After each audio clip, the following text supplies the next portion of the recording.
దీనంతటికి కారణం సినిమా. రేయ్, సినిమాలో లక్షల్లో ఒక్కడైనా గెలుస్తున్నాడు, మిగతా వాళ్ళంతా బిచ్చమెత్తుకుంటున్నారు.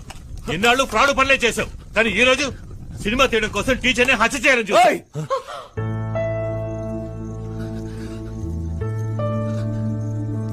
అంతకుండా అంటున్నావు, నేను హత్య చేయడం చూసావా నువ్వు? అవునయ్యా, నేను ఫ్రాడ్నే. దేని వల్ల?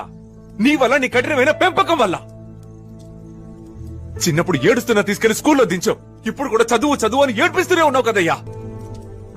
సైకిల్ మీద నుంచి కింద పడితే ముందు పరిగెత్తుకుంటూ వచ్చి సైకిల్ ఎత్తావు. నీ సైకిల్ మీద ఉన్న ప్రేమలో కనీసం 1% అయినా నా మీద ఉందా?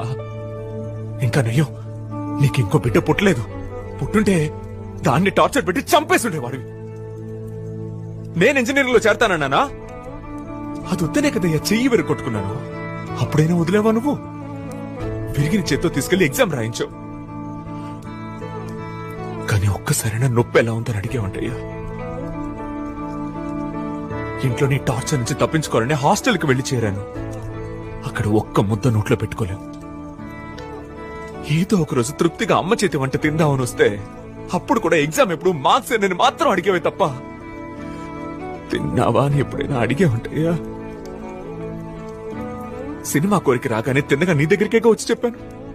అప్పుడే నువ్వు పర్వాలేదు, ఒకసారి ట్రై చేసి చూడరా అని సపోర్ట్ చేస్తుంటే ఇప్పుడు నాకెందుకీ దీనంతటికి కారణం